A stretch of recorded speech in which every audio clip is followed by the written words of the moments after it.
Jesus heals a paralyzed man.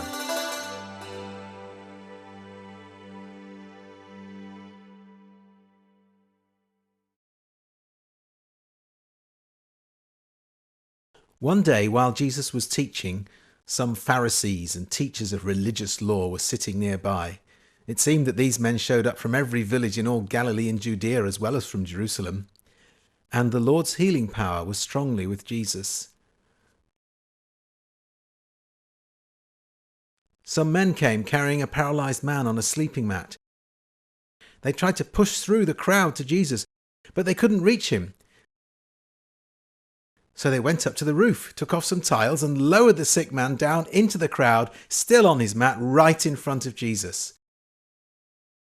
Seeing their faith, Jesus said to the man, "My son, your sins are forgiven."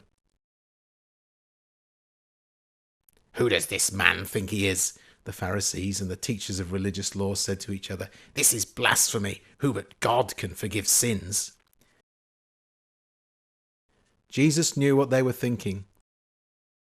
So he asked them, "Why do you think this is blasphemy? Is it easier to say your sins are forgiven or get up and walk? I will prove that I, the Son of Man, have the authority on earth to forgive sins."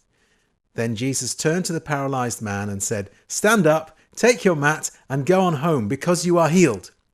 And immediately, as everyone watched, the man jumped to his feet, picked up his mat and went home, praising God. Everyone was gripped with great wonder and awe, and they praised God, saying over and over again, "We have seen amazing things today."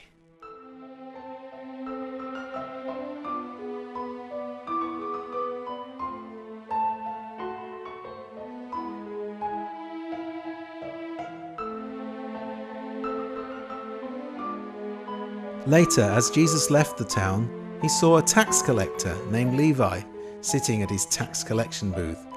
"Come, be my disciple," Jesus said to him. So Levi got up, left everything, and followed him.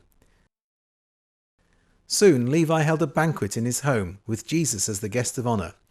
Many of Levi's fellow tax collectors and other guests were there. But the Pharisees and their teachers of religious law complained bitterly to Jesus' disciples.